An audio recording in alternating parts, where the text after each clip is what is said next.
কী বলে বুঝতে পারছো, ও মোটামুটি ঝাল খেতে মোটামুটি স্প্রে করতে এসেছিলো, তখন ঠিক 9টা সাড়ে 9টা হবে, ঠিক জানি না বিষয়টা। তারপরে হচ্ছে গিয়ে আমরা খবর পাই প্রায় 12টা 20 ঘটনাস্থলে দেখলাম ওকে ওই জায়গায় রক্তাক্ত অবস্থায় মোটামুটি শুয়ে আছে, মানে ফেলে দিয়েছে, মেরে দিয়েছে মোটামুটি। কাঠ দিয়ে মেরে দিয়েছে। হ্যাঁ, পিটিয়ে মেরেছে, মোটামুটি ওই কাঠের চিহ্ন আছে, দেখেছি আমরা। আবার আমি ওটা ঠিক বলতে পারবো না। কাল রাতে বাড়ি থেকে 9টার সময় এসেছিল। হ্যাঁ, 9টার সময় স্প্রে করে এসেছিল লঙ্কা খেতে। তারপরে খবর পেয়েছেন কোথায়?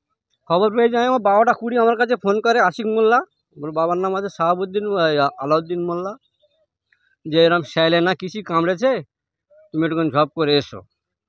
কী বলি বুঝতে পারো? তারপরে এসে দেখেন আপনার ভাই মৃত। হ্যাঁ, তারপর দেখলাম আমার ভাই ওই মৃত অবস্থায় ধরো আমরা দেখতে পাই। আপনাদের অভিযোগ পিটিয়ে মারা? হ্যাঁ, আমাদের অভিযোগ মনে এটা পুরো তদন্ত করে দৃষ্টিমূলক শাস্তি আমরা চাই। এখন অত্যন্ত দুঃখজনক ঘটনা। আমাদেরই দলের কর্মী, একজন সক্রিয় কর্মী, গতকাল যে ঘটনা ঘটেছে আমরা খুবই শোকাহত। আমরা প্রশাসনের সঙ্গে কথা বলেছি যে এই খুনের সঙ্গে কে বা কারা জড়িত আছে তাকে অবিলম্বে খুঁজে বের করা এবং দৃষ্টান্তমূলক শাস্তির ব্যবস্থা করা, এটাই পুলিশ প্রশাসনের সঙ্গে আমাদের কথা হয়েছে। অন্য কোনো রাজনৈতিক কিছু বলতে পারছেন? দেখুন, এখনও পর্যন্ত পুলিশ ইনভেস্টিগেশন চলছে। কোনো রকমভাবে হুট করে কোনো বিষয়, এটা তো আমরা বিজেপি পার্টি নই, হট করে বলে দেবো যে কিছুই হলেই কেউ যদি গলায় দড়িতে মরে তাকে আত্মহত্যা বলে না চালিয়ে তাকে খুন বলে চালিয়ে দেয়, আমরা এটাতে বিশ্বাস করি না। কারণ আমরা মনে করি যতক্ষণ না পর্যন্ত এই ইনভেস্টিগেশনটা সঠিক পর্যায়ে পৌঁছাচ্ছে ততক্ষণ কোনো রাজনৈতিক খুন বা রাজনৈতিক হত্যা এটা আমরা বলতে পারি না। পুলিশের কাছে কি দাবি করছেন?